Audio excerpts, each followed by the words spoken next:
Hello everyone, my name is Adil Alam and today we are going to study class 12 political science chapter number 1 book 2. Okay, in this chapter we study about challenge of nation building.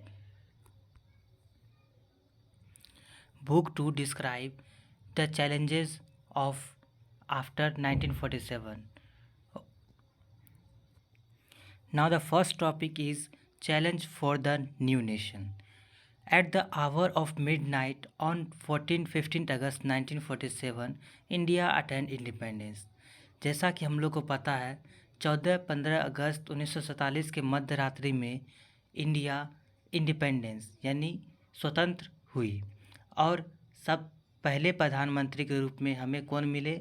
Jawaharlal Nehru. Jawaharlal Nehru पहले प्रधानमंत्री के रूप में आए और उन्होंने अपना पहला स्पीच दिया जिसका नाम था ट्रस्ट विथ डेस्टिनी।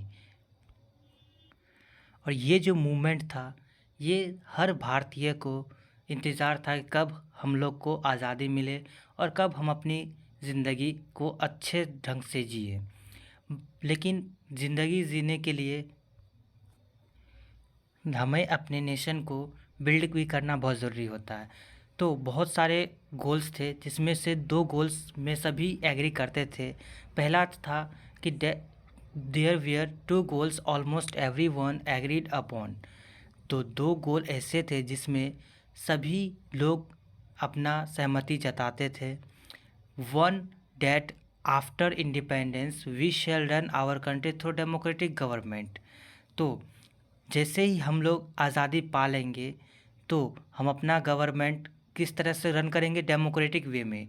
हमारा जो गवर्नमेंट होगा वो कैसा होगा? डेमोक्रेटिक गवर्नमेंट होगा। और दूसरा जो था वो था the government will be run for the good of all particularly the poor and the socially disadvantage group. और जो गवर्नमेंट रन करेगी, जो इंडिपेंडेंट गवर्नमेंट या डेमोक्रेटिक गवर्नमेंट रन करेगी वो सभी के लिए अच्छा करेगी। It is good for all, particularly खासकर वो पुअर पीपुल और जो सोशली डिसएडवांटेज ग्रुप है उसके लिए जो गवर्नमेंट है वो अच्छा करेगी। अब जो ये सब सोचा गया था पहले प्री इंडिपेंडेंस से पहले, अब उसको करने का, उस प्रॉमिस को करने का टाइम आ गया। लेकिन ये सब इतना आसान नहीं था। This was not going to be easy. India was born in very difficult circumstances. जैसा कि हम लोग को पता है कि इंडिया कितने ही बहुत ही बुरी हालत में यानी बहुत ही डिफ़िकल्ट सरकमस्टांसेस में उसका जन्म हुआ। इसका मतलब आज़ाद हुआ। जैसे कि हम लोग को पता है जैसे ही हम लोग आज़ाद हुए, आज़ादी के साथ साथ क्या आ गया? फ्री पार्टीशन आ गया। पार्टीशन जो 1947 में भी क्या हुआ? पार्टीशन होना हो गया दो देशों में। जो दूसरा देश बना था उसका नाम क्या था? पाकिस्तान। और एक था इंडिया। और जिसके कारण से अनप्रेसिडेंट वायलेंस और ट्रॉमा ऑफ डिस्प्लेसमेंट, मतलब बहुत ही क्रूर तरह से आदमियों की, औरतों की, सबकी हत्या हुई और बहुत ही ज़्यादा डिस्प्लेसमेंट हुआ। लेकिन वो सब को छोड़ते हुए अब जो इंडिया के पास था वो तीन चैलेंज था। मेनली जो बोला जाए थ्री चैलेंज, वो कौन कौन सा था उसको अब टैकल करते हैं। तो broadly independent India phase three kind of challenge. तो इंडिपेंडेंट इंडिया जो स्वतंत्र भारत था उसके पास तीन तरह के चैलेंज थे। The first and the immediate challenge was to shape a nation that was united. जो पहला और बहुत ही ज़रूरी चैलेंज जो था वो था नेशन को शेप देना। मतलब यहाँ पे बहुत ही ज़्यादा डाइवर्सिटी के लोग रहते थे, सबको एकोमोडेट करना, सबको एक तरह रखना, ये सब पहला काम था। India was land of continental size and diversity. हम लोग को पता ही है कि इंडिया क्या है? Land of continental size and diversity. हमारे यहाँ बहुत ही अलग अलग तरह के डाइवर्सिटी है। डाइवर्सिटी मीन्स क्या? कि अलग अलग लैंग्वेज बोलने वाले पीपुल और अलग अलग कल्चर को फॉलो करने वाले, अलग रिलीजन के वाले पीपुल और बहुत तरह के कास्ट के लोग भी रहते हैं। At the time it was widely believe that a country full of such kind of diversity could not remain together for long. और बहुत ही एक समय में ऐसा लग रहा था कि जिस तरह से भारत में इतने तरह के डाइवर्सिटी है, वो कभी भी एकजुट होके नहीं रह सकते हैं। The partition of the country appear to prove every one's worst, लेकिन और पार्टीशन जब हो गया दो कंट्री के बीच में, तो ये वॉर्स जो था, ये डर जो था, वो सभी मानने लगे थे कि इंडिया में जिस तरह से डाइवर्सिटी है, इंडिया में जिस तरह से अलग अलग कास्ट है, रिलीजन है, लैंग्वेज है, उसके हिसाब से इंडिया कभी भी एक एकोमोडेट नहीं कर पाएगा। लेकिन जो हमारे लीडर्स थे, वो सबसे पहला काम जो किए वो यही किए कि यूनाइटेड नेशन, मतलब सबसे पहले जो है नेशन को यूनाइट करना, सबको टुगेदर साथ लेके आना। अब दूसरी और बढ़ते हैं। The second challenge was to establish democracy, और दूसरा जो चैलेंज था वो था डेमोक्रेसी को इस्टेब्लिश करना। क्योंकि जैसा कि हम लोग पहले भी पता है कि बहुत सारे कंट्री ऐसे हैं जिसमें डेमोक्रेसी इस्टेब्लिश नहीं हुआ है, और लेकिन हमारा जो कंट्री है वो आफ्टर इंडिपेंडेंस के बाद ही क्या है, डेमोक्रेसी इस्टेब्लिश हुआ है। और डेमोक्रेसी किस तरह से देखते हैं, वो सबसे पहले होता है granted fundamental rights and extend the right to vote for every citizen. तो डेमोक्रेसी को कैसे मेजरमेंट करते हैं, तो सबसे पहला चीज़ आता है कि जो फंडामेंटल राइट्स होता है, ठीक है, फंडामेंटल जो राइट्स होता है वो देना, और जो भी वोट टू एवरी सिटीज़न, और वोट मतलब वोटिंग जब प्रोसेस जो होता है यूनिवर्सल एडल्ट फ्रांचिस के तहत सभी को वोट देना। India adopted representative democracy based on the parliamentary form of government, और इंडिया जो है वो एक रिप्रेजेंटेटिव डेमोक्रेसी अपनाया, और पार्लियामेंट्री फॉर्म ऑफ गवर्नमेंट के तहत। रिप्रेजेंटेटिव डेमोक्रेसी किसे बोलते हैं? रिप्रेजेंटेटिव डेमोक्रेसी उसे बोलते हैं जिसमें जनता अपने एक प्रतिनिधि को चुनता है और उसे पार्लियामेंट भेजती है उसके बिहाफ पे फैसला लेने के लिए। This feature ensure that the political competition would take place in democratic framework, और ये जो फीचर था ये पॉलिटिकल कंपटीशन बढ़ाता और डेमोक्रेटिक फ्रेमवर्क में भी झांकता। A democratic constitution is necessary but not sufficient for establishing democracy. एक डेमोक्रेटिक कॉन्स्टिट्यूशन ज़रूरी होता है, लेकिन उसको एक्चुअल में प्रैक्टिस करना ये बहुत ही मुश्किल होता है।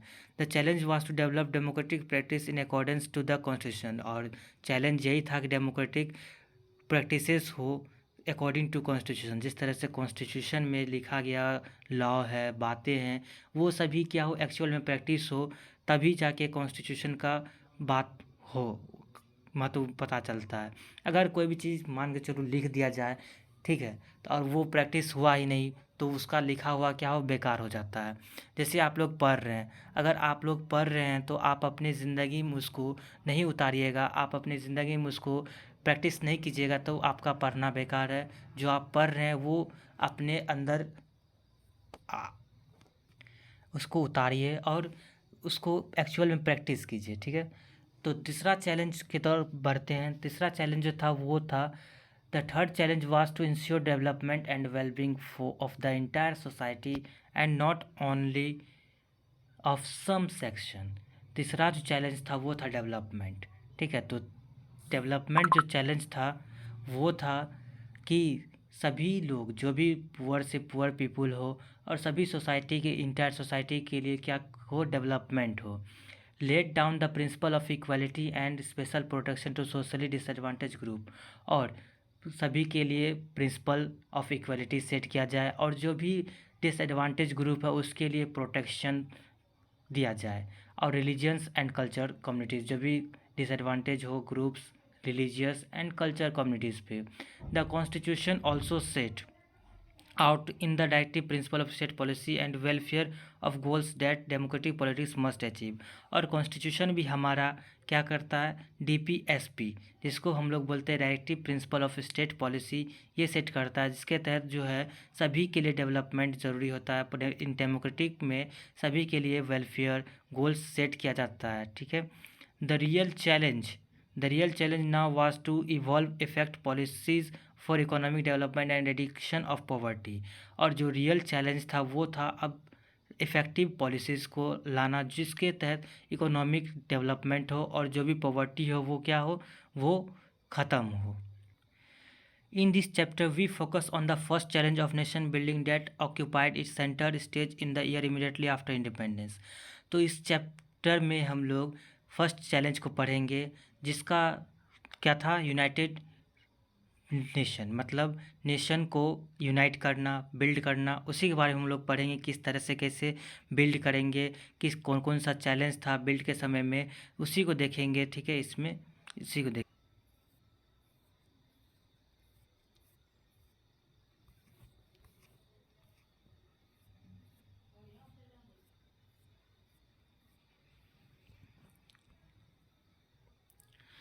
Partition, displacement and rehabilitation.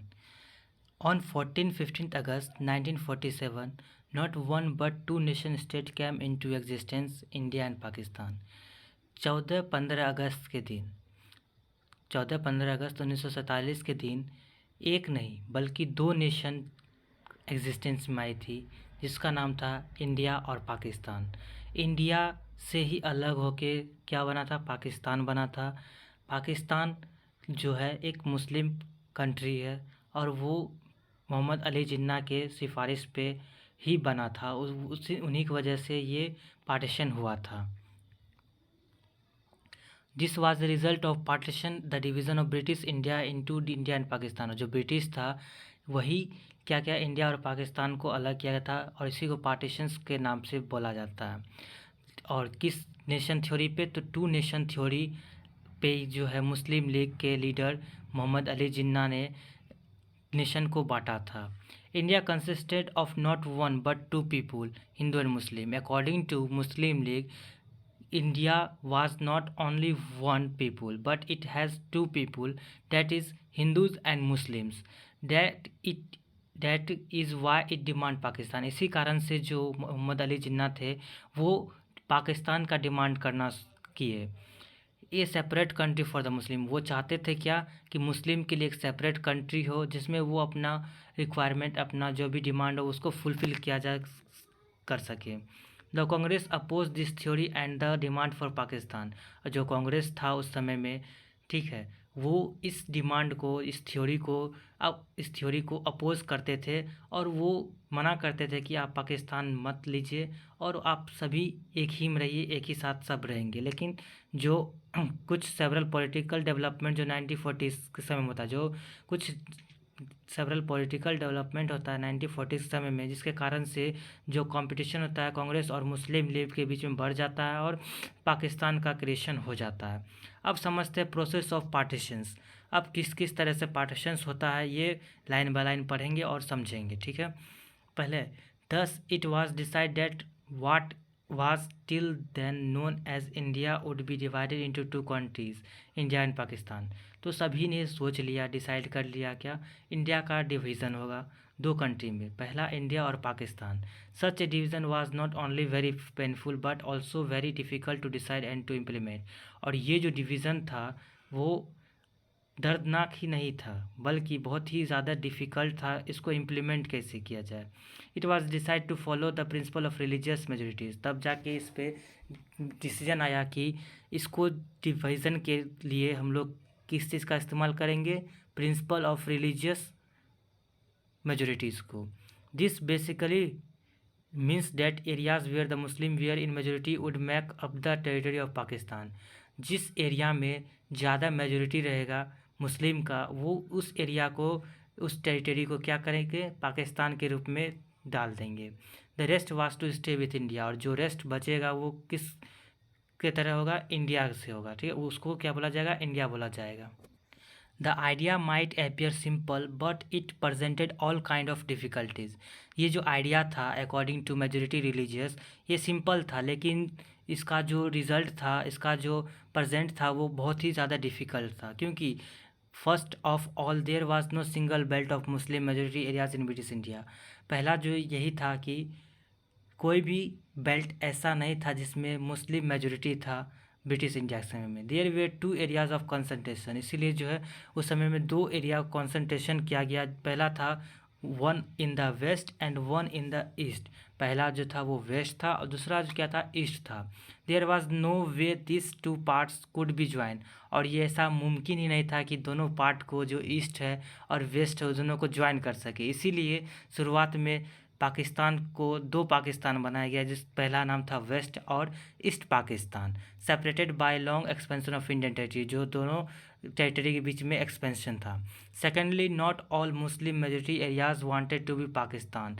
दूसरा जो चैलेंज था वो था कि बहुत सारे मुस्लिम मेजोरिटी एरिया जो थे वो पाकिस्तान के साथ ज्वाइन नहीं होना चाहते थे। जैसे Khan Abdul Ghaffar Khan, the undisputed leader of the North Western Frontier Province known as Frontier Gandhi. जो खान अब्दुल गफ्फार खान थे वो नॉर्थ वेस्टर्न फ्रंटियर प्रोविंस के रहने वाले लीडर थे, ठीक है, और वो फ्रंटियर गांधी के नाम से जाने जाते थे।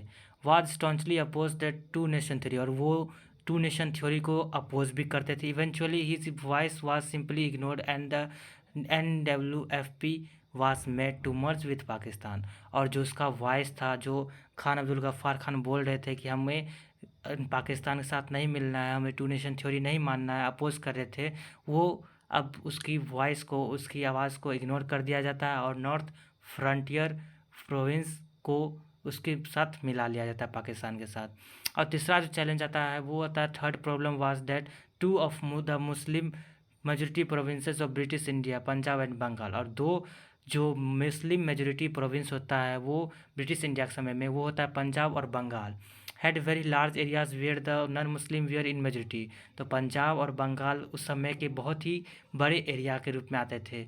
पंजाब भी बहुत बड़ा प्रोविंस था और बंगाल भी बहुत बड़ा प्रोविंस था, जिसके अंतर बहुत सारे नॉन मुस्लिम भी क्या थे, मेजोरिटी में थे। मुस्लिम तो मेजोरिटी में थे लेकिन बहुत सारे नॉन मुस्लिम भी क्या थे, मेजोरिटी में थे। Eventually it was decide that these two provinces would be bifurcated according to religious majority at the district or ever lower level। तो ऐसा डिसाइड किया गया जहाँ पे जिस एरिया में ज़्यादा मेजोरिटी में मुस्लिम है उस एरिया वहीं रहेगा, लेकिन जहाँ पे लोअर में हिंदूज़ है वो डिस्प्लेस होकर दूसरे एरिया में जाएगा, चाहे वो डिस्ट्रिक्ट लेवल पे हो चाहे लोअर लेवल पे हो।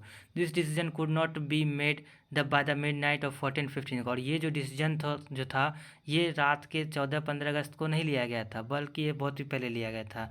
It mean that a large number of people did not know on the day of independence whether they were in India और पाकिस्तान। यहाँ तक कि 14-15 अगस्त के जब रात हुआ तो वो लोग ये भी नहीं समझते थे कि हम इंडिया में या पाकिस्तान में, क्योंकि जो पार्टीशन था इतना ग्रेजुअली हुआ कि मत पूछिए। The partition of this two province cause the deepest trauma of partition, और जो ये पार्टीशन हुआ इसके चलते बहुत ही ज़्यादा ट्रॉमा हुआ, पार्टीशन हुआ, बहुत सारे घटनाएं घटे। This was related to the fourth and the most intractable of all the problem of partition, और ये जो चौथा जो था ये बहुत ही इंट्रैक्टेबल और प्रॉब्लम था पार्टीशन का। This was the problem of minorities on both side. तो वो चौथा क्या था, माइनॉरिटीज़, जो दोनों साइड यानी पंजाब और बंगाल में जो माइनॉरिटीज़ थे उसके लिए था, क्योंकि उसको क्या करना पड़ता था, वहाँ पे डिस्प्लेस होना पड़ता उसको, जिसके कारण से lack of Hindus and Sikhs in the areas that were now in Pakistan and an equally large number of Muslim on the Indian side of Punjab and Bengal। तो बहुत सारे हिंदू, लाख ऑफ हिंदू और सिख जो थे वो पाकिस्तान में थे, और बहुत सारे लार्ज नंबर ऑफ मुस्लिम जो थे वो इंडियन साइड में थे, पंजाब बंगाल में। अब उसको क्या करना पड़ता, डिस्प्लेसमेंट करना पड़ता, मतलब दोनों एक दूसरे के साथ क्या होते, बॉर्डर शेयर करते, मतलब बॉर्डर के इस पार और उस पार जाते। They were to discover that they were undesirable aliens in their own home, और वो रातों रात अपने ही घर में क्या बन गए, एक एलियंस बन गए, मतलब अवैध रूप से रहने वाले व्यक्ति बन गए। In the land where they and their ancestor had lived for centuries, और वही जगह पे जहाँ पे उसके दादा परदादा, उसके एंसेस्टर सालों सेंचुरियों से रह रहे थे। No one had quite anticipated the scale of this problem, और कोई भी जो था वो कोई भी इसको सुनने वाला नहीं था। वेरी सुन, बहुत जल्द, violence went out of control. तो क्या होता है, वायलेंस जो होता है वो आउट ऑफ कंट्रोल हो जाता है। जो बहुत ही जल्दी, क्योंकि दोनों तरफ से डिस्प्लेसमेंट हो रहा था, दोनों तरफ लाख ऑफ हिंदूज बॉर्डर की इस साइड आ रहे थे, इंडिया में आ रहे थे, और लाख ऑफ मुस्लिम जो बॉर्डर के उस साइड इन पाकिस्तान जा रहे थे, जिसके कारण से बहुत सारा जो वायलेंस होता है वो आउट ऑफ कंट्रोल हो जाता है। जो माइनॉरिटीज़ होता है बोथ साइड में, border we are left with no option except the leave of homes often at a few hours notice. कुछ ही घंटों के नोटिस में नोटिस आया, और उसी के अंदर उसको क्या करना पड़ता, खाली करना पड़ता, कि जो भी माइनॉरिटीज़ है दोनों साइड में, उनको क्या करना पड़ता, उनको अपने घर से बेघर करना पड़ता, उसको दूसरे साइड जाना पड़ता। तो आज के लिए इतना काफ़ी है, और कल हम लोग पढ़ेंगे कॉन्सिक्वेंसेस ऑफ पार्टीशंस। अगर आपको मेरा पढ़ाया हुआ अच्छा लगे तो लाइक कीजिए और सब्सक्राइब कर लीजिए, ऐसे ही आपको पढ़ाया जाएगा। और ये मेरा फर्स्ट वीडियो था, कैसा पढ़ाए आपको, इसका रिव्यू आप कमेंट सेक्शन में बताइएगा। Thank you.